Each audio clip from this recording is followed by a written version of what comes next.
Los submarinos alemanes U tuvieron gran reputación en la Segunda Guerra Mundial. Churchill dijo que lo único que realmente le asustó fueron los U-boats. Aunque causaban terror, los submarinos alemanes U al inicio de la guerra operaban con grandes desventajas ajenas a los aliados. La serie de problemas tecnológicos que se conocieron como la crisis de los torpedos pudo haber cambiado el curso mismo de la guerra porque pusieron en desventaja a los submarinos alemanes U durante un punto crítico del conflicto y le dieron a los aliados el tiempo necesario para desarrollar sus tácticas antisubmarinas. Es una historia que merece ser recordada. Aunque hoy la guerra submarina del siglo XX se asocia con los alemanes, su marina fue la última gran potencia en adoptar el submarino. Alfredo von Tirpitz lideró el esfuerzo alemán para crear una flota que compitiera con la Marina Real Británica, enfocándose en acorazados. Solo pidió un submarino en 1906, 5 años después, que la Marina Real Británica, antes de la Primera Guerra Mundial. Alemania tenía significativamente menos submarinos en servicio que el Reino Unido. Pero la guerra cambió todo eso. La flota de submarinos alemanes creció mucho en la guerra, alcanzando 140 unidades superiores tecnológicamente y muy eficaces, hundiendo barcos aliados. Los submarinos dominaron la guerra naval en la Primera Guerra Mundial, mientras las flotas de superficie permanecían en los puertos. Durante el entreguerras mejoró mucho la tecnología de submarinos alemanes. Aunque estaba prohibido, Krupp siguió fabricando submarinos para otros países mediante una empresa ficticia holandesa. Tras nuevas violaciones al Tratado de Versalles, Reino Unido y Alemania firmaron el Acuerdo Naval Anglo-Alemán, permitiendo unos 24.000 toneladas de submarinos alemanes. En 1939, Alemania ignoró los acuerdos y lanzó el Plan Z, que incluía 200.000 toneladas de submarinos. La tecnología de los torpedos también mejoró drásticamente en el periodo de entreguerras. Durante la Primera Guerra Mundial, la mayoría de los torpedos usaban espoletas de contacto o de impacto para detonar. Los torpedos usaban bigotes, palancas que liberaban un percutor al impactar el barco enemigo, pero esta tecnología tenía grandes desventajas. Esto significaba que los torpedos tenían que ser disparados a profundidades poco profundas y que cualquier agujero hecho en el barco enemigo estaría cerca de la línea de flotación. Esto también permitía que la explosión se disipara o que el torpedo no detonara si golpeaba de refilón. En 1917, los torpedos alemanes ya usaban espoletas magnéticas que detectaban campos magnéticos para activar el percutor. Los británicos descubrieron ejemplos de la nueva tecnología en 1918, pero encontraron que los dispositivos eran poco confiables. Esencialmente, las espoletas magnéticas funcionaban calibrando un sensor a un campo magnético local, el cual se alteraba cuando un objeto metálico grande se acercaba.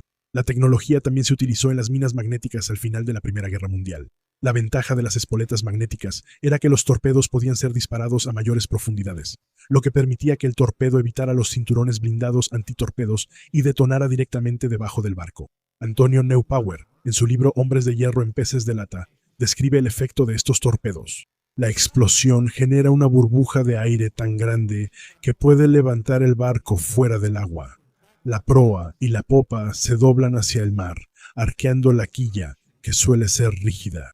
La burbuja colapsaba rápido y dejaba un vacío donde caían las víctimas, causando que la proa y popa se flexionaran hacia arriba. Estas tecnologías no eran tan efectivas por razones prácticas. El principal problema era considerar las variaciones del campo magnético terrestre, lo que hacía que los ajustes de los torpedos variaran según la latitud. Un gran problema para los alemanes era que oficialmente tenían prohibido probar torpedos bajo el Tratado de Versalles, y probarlos a fondo era un proceso increíblemente caro, por lo que se realizaron muy pocas pruebas. Aunque a los alemanes no se les permitía fabricar nuevos torpedos, eludieron esa restricción simplemente actualizando y mejorando los antiguos. Los torpedos principales de los alemanes eran los G7S.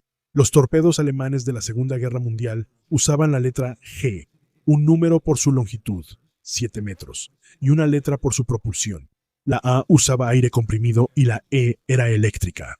Mejoraron mucho entre guerras respecto a los torpedos de la Primera Guerra Mundial. El G7A culminó ese trabajo y se convirtió en el torpedo estándar alemán. Para 1935 ya se fabricaba en Alemania. A diferencia del G7A, el G7E no podía fabricarse a partir de existencias existentes. Alemania tenía un sistema estándar para eludir estas restricciones, estableciendo una red de empresas cuasi civiles que realizaban trabajos para armadas extranjeras, pero siempre con el objetivo de promover la propia experiencia y ambiciones de Alemania. Las pruebas para el torpedo eléctrico se realizaron a través de una empresa ficticia en los Países Bajos, pero el trabajo de diseño se hizo en gran parte en Alemania. Los planos finalmente se entregaron a Suecia, donde los torpedos se produjeron por primera vez. El G-7E se empezó a producir en 1929 y se prefería al G-7A porque no generaba burbujas. Aunque tenía un alcance más corto y una velocidad menor, el G-7E no se usaba ampliamente en prácticas de tiro, sin embargo, debido a su batería costosa. Lo más impresionante fue que Alemania mantuvo en secreto el torpedo eléctrico, y Gran Bretaña solo supo de él cuando lo usaron en su contra. En octubre de 1939, un mes tras la invasión de Polonia por Alemania, el U-47 bajo el mando de Günther Prien llevó a cabo un ataque audaz. El submarino entró sin ser detectado en la base naval de Scapa Flow, Escocia, y hundió el HMS Royal Oak, causando más de 800 muertes, muchos jóvenes. Aunque fue un éxito, los titulares ocultaban un problema para los alemanes. Después de navegar por la entrada al puerto, el U-47 eligió sus objetivos y disparó una andanada de 4 torpedos, 2 a cada uno de 2 barcos. En la primera andanada, solo se lanzaron 3 torpedos, ya que el cuarto tubo falló, y solo uno de los otros explotó, y demasiado lejos del Royal Oak para dañarlo. Al girar para disparar desde el tubo de popa, el cuarto torpedo disparado también falló en impactar algo.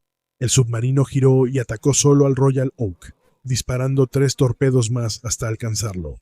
Becker, en la guerra naval de Hitler, lo señala. A pesar de la celebración, el submarino se vio obligado a disparar 7 torpedos antes de que 2 de ellos finalmente dieran en el blanco, y eso contra un objetivo estacionario que estaba anclado. No se sabe con certeza cuántos de los torpedos realmente fallaron, pero fue un presagio ominoso de lo que estaba por venir. Ambos torpedos estaban equipados con el mismo detonador, que podía configurarse para detonación por impacto o por magnetismo. Los alemanes sabían del cambio magnético, y el Dr. Paul Schreiber hizo un mapa considerando la intensidad para ajustar el detonador. Otra parte importante de la tecnología de los torpedos es el sistema de mantenimiento de profundidad.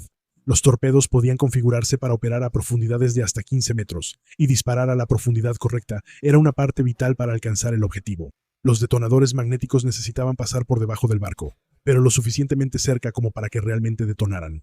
El G-7. Los torpedos usaban un péndulo que se balanceaba si el torpedo comenzaba a cambiar de la profundidad asignada, lo cual se lograba con un diafragma y un resorte comprimido que podían detectar la presión externa del agua.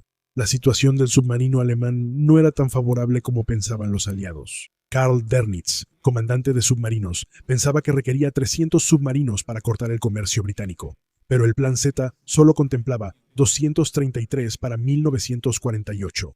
Al iniciar la guerra, Dönitz tenía 46, pero solo 22 podían navegar en el Mar del Norte. Dönitz escribió: «Rara vez una rama de las Fuerzas Armadas fue a la guerra tan mal equipada. El 3 de septiembre, cuando Reino Unido y Francia declararon la guerra a Alemania, el U-30 atacó un objetivo legítimo frente a Irlanda. Lanzó 2 torpedos, uno dio en el barco y el otro se desvió tanto que el submarino tuvo que sumergirse para no ser alcanzado por él. Al volver a superficie, el submarino disparó un tercer torpedo que falló. El capitán reconoció su error. El barco no era un objetivo legítimo, era el transatlántico Athenia. La indignación por el ataque ocultó los problemas con los torpedos. Günther Prien y el U-47 intentaron hundir un carguero británico el 7 de septiembre. El torpedo falló, así que usaron el cañón de cubierta. El problema con los torpedos sería pronto más evidente. El 13 de septiembre, tras detener al Neptunia, el U-29 disparó un G-7E con espoleta magnética a 4 metros de profundidad. El torpedo explotó antes de alcanzar el barco, por lo que tuvo que disparar otro para hundirlo. Días después, el U-29 volvió a tener fallas con sus torpedos. El U-30 intentó atacar un carguero el 14 con 4 torpedos fallidos y no logró hundirlo hasta el día 5. Al mismo tiempo, el U-39 encontró al HMS Ark Royal, que había lanzado aviones contra el U-30. El U-39 disparó 3 torpedos, pero explotaron antes de tiempo. Las explosiones revelaron la ubicación del submarino, que fue inutilizado por los escoltas del Ark Royal. Dönitz empezó a llegar al fondo del problema de los torpedos que disparaban de manera errática. El problema parecía ser que, aunque los torpedos habían sido equipados con engranajes giroscópicos para el ángulo, la cola del torpedo no había sido modificada para soportarlo. La dirección de torpedos alemana se sorprendió por los informes y pensó que las detonaciones prematuras se debían a configuraciones magnéticas incorrectas. Debido a más fallas, la dirección ordenó usar solo detonación por contacto. Al principio de la guerra, los torpedos no tenían la capacidad posterior de cambiar entre los dos modos, lo que significaba que los submarinos solo podían hacer hasta cierto punto con esa recomendación. El 18 de septiembre, Dernes expresó su preocupación por el mal disparo de los torpedos. Los torpedos G7A y G7E han explotado tras 250 metros antes de llegar al objetivo. La inspección de torpedos desconoce la causa. Para enfatizar, el U-27 fue hundido el 20 de septiembre tras fallar sus 3 torpedos contra destructores. El 2 de octubre, la dirección entregó un interruptor para que los torpedos cambiaran de detonador, pero ordenó que los submarinos solo usaran detonación por contacto. Si eso hubiera sido el final, quizá los alemanes nunca habrían tenido la crisis de los torpedos. Sin embargo, había otro problema. Los sensores de profundidad no funcionaban y los torpedos se disparaban a mayor profundidad de la configurada. Debían contactar un barco, lo que podía hacerlos fallar por completo. Aún peor, la dirección de torpedos estaba al tanto de los problemas con el mantenimiento de la profundidad desde mediados de la década de 1930, pero aparentemente no estaba preocupada por solucionarlo. En septiembre, un científico dijo que el nuevo resorte de profundidad fallaba y los torpedos podrían ser inútiles contra barcos de poco calado. Una investigación reveló que un científico de la dirección se sentía inhibido para mencionar el problema. El almirante Oscar Over, jefe del Instituto de Pruebas de Torpedos, admitió que olvidó mantener la profundidad.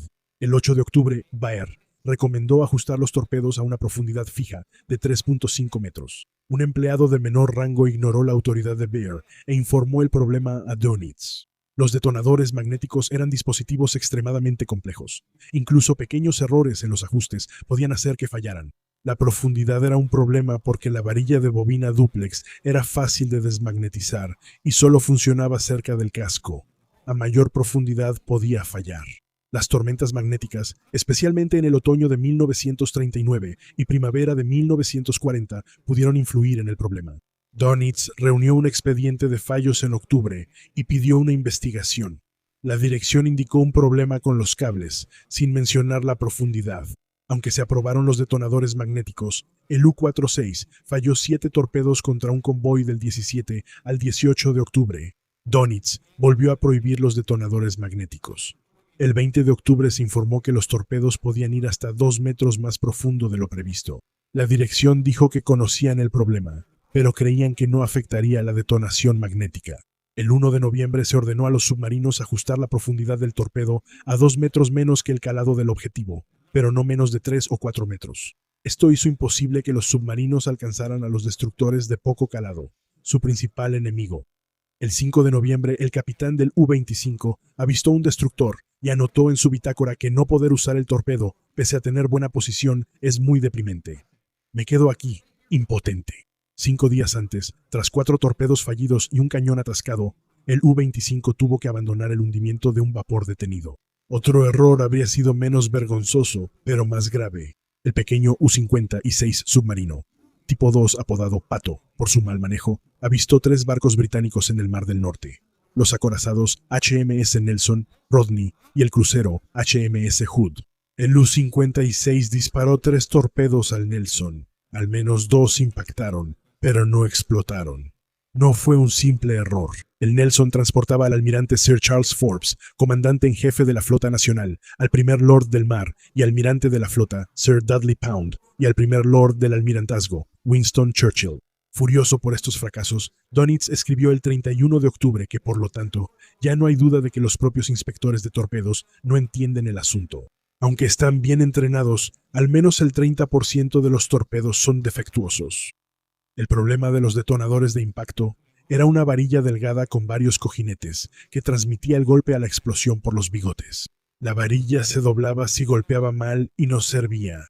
La crisis de los torpedos estaba en pleno apogeo el 7 de noviembre. El comandante del U-46 lamentó que, aunque pudo hundir hasta 40.000 toneladas, solo logró 5.000 porque 7 torpedos fallaron. El problema empeoró por dificultades en la producción de torpedos, por lo que los submarinos no podían perderlos. Fallidos. En noviembre, la Kriegsmarine enfocó sus esfuerzos en resolver los problemas y asignó a un experto civil para solucionarlos. Los torpedos fallaron pese a varios cambios para mejorar la situación. El U-41 reportó que 9 de 11 torpedos fallaron en noviembre, y el U-47 solo tuvo 3 impactos de 15 torpedos en diciembre. Prien dijo que todas las órdenes operativas del recorrido alrededor de las Shetland han perdido todo sentido como resultado de las deficiencias de los torpedos. Los problemas mejorarían con nuevos dispositivos de profundidad, hélice de 6 palas y detonadores mejorados. Las pruebas y distribución de esos dispositivos se retrasaron hasta mayo de 1940 porque los campos de tiro del Báltico se congelaron. Las mejoras reales comenzaron en 1940, demasiado tarde para la operación en Noruega en abril. Durante la operación en Noruega, las fallas fueron tan frecuentes que surgió el término crisis de torpedos, según la tesis Lobos sin dientes de Dave Habersham Wright. Entre noviembre de 1939 y marzo de 1940, el 26% de los torpedos de U-boats fallaron. En Noruega fallaron aún más. En los primeros combates, un destructor alemán falló 5 de 7 torpedos antes de atacar un barco de defensa costera. En otra ocasión, 3 destructores dispararon 20 torpedos y ninguno acertó. El U-48, el submarino más exitoso de la guerra, atacó a un grupo británico y disparó 7 torpedos. 4 explotaron antes de tiempo y 3 fallaron el objetivo. Los informes confirmaron las dudas de Dönitz sobre la efectividad de la espoleta magnética en la zona cero al norte de los 62 grados de latitud. El fallo de los torpedos, dijo, parece amenazar el éxito de toda la operación. El mineral de hierro denso causó interferencias, aunque el Instituto de Torpedos decía que no había efecto magnético. Aunque había muchos submarinos alemanes en Narvik, la Marina Real destruyó toda la superficie alemana en la zona. Los submarinos no acertaron, y de 25 torpedos de los destructores, solo 2 impactaron seguidos. Ningún torpedo magnético nuestro explotó. ¿Qué les pasaba a estos torpedos?, preguntó un tripulante del submarino. Incluso cuando Prien y el U-47 hallaron transportes anclados, 8 torpedos fallaron. El problema de dónde operar los submarinos no depende de las condiciones habituales, dijo Dönitz, sino que en cada caso la pregunta es, ¿funcionará el torpedo? El científico respondió que no. Aún estaban muy superficiales para atacar destructores o transportes. Prien falló al HMS Warspite en su regreso. Pese a los cálculos de trayectoria, la operación noruega casi fracasó por completo. Dönitz pensó que si los torpedos hubieran funcionado, se habrían hundido al menos un acorazado, 7 cruceros, 7 destructores y 5 transportes. Su evaluación, quizá optimista, mostraba la desventaja. El 15 de mayo Dönitz escribió furioso que nunca en la historia de la guerra se envió a hombres contra el enemigo con un arma tan inútil. Pero finalmente las cosas mejoraban. Algunos de los peores problemas se solucionarían en 1940, junto con una serie de problemas menores, aunque tomaría hasta 1942 para que el problema de mantener la profundidad se resolviera por completo. La captura del submarino HMS Seal también le dio a los alemanes la oportunidad de examinar los detonadores de contacto mucho más confiables fabricados por los británicos, mientras esperaban los detonadores copiados de los británicos. Dönitz ordenó que todos los torpedos usaran la espoleta de contacto, la cual fue mejorada con un contacto eléctrico, lo que aumentó la confiabilidad. A corto plazo, cambiar únicamente a la detonación por contacto produjo resultados de inmediato. El U-37 con nuevo capitán hundió 10 barcos en su primera patrulla en mayo y junio. El verano de 1940 marcó el inicio del primer tiempo feliz. Entre mayo y finales de 1940 se hundieron 312 barcos y más de 1.6 millones de toneladas en el Atlántico Norte. Además, aseguraron puertos franceses para bases de submarinos. Aunque la crisis bajó, los problemas siguieron afectando a los torpedos alemanes. En 1942, descubrieron por accidente que la presión del aire afectaba los controles de profundidad de los torpedos. En la segunda época feliz, los submarinos alemanes hundieron millones de toneladas de barcos cerca de Estados Unidos. Se gastaron enormes cantidades de torpedos buscando barcos mediante detonadores de contacto, a un ritmo de aproximadamente 2 torpedos por cada barco hundido. Si los alemanes hubieran confiado en sus detonadores magnéticos, quizá habrían hundido más. Expertos en torpedos de la Kriegsmarine fueron sometidos a consejo de guerra por no informar ni solucionar el problema, lo que impactó significativamente la guerra. Si los U-boats hubieran sido significativamente más destructivos en la primera parte de la guerra, o incluso hubieran matado a Winston Churchill a bordo del HMS Nelson en 1939, la guerra podría haber terminado antes de que los aliados pudieran reunir sus fuerzas. La Kriegsmarine no usó detonadores magnéticos de nuevo hasta finales de 1942 y las espoletas magnéticas estuvieron disponibles para los comandantes de submarinos hasta abril de 1943. Ya era demasiado tarde. Mayo de 1943 se llamó el Mayo Negro. Con tecnología y tácticas mejoradas, los aliados hundieron 40 submarinos ese mes, eliminando la amenaza submarina para ganar la guerra. Espero que hayas disfrutado viendo este episodio de El Chico de la Historia, y si fue así, por favor siéntete libre de darle like, suscribirte y compartir El Chico de la Historia con tus amigos. Si piensas que la historia debe recordarse, apoya a El Chico de la Historia como miembro en YouTube o patrocinador en Locals. En Patreon. También puedes echar un vistazo a nuestro gran tienda de mercancía o reservar un mensaje especial del Chico de la Historia en Cameo.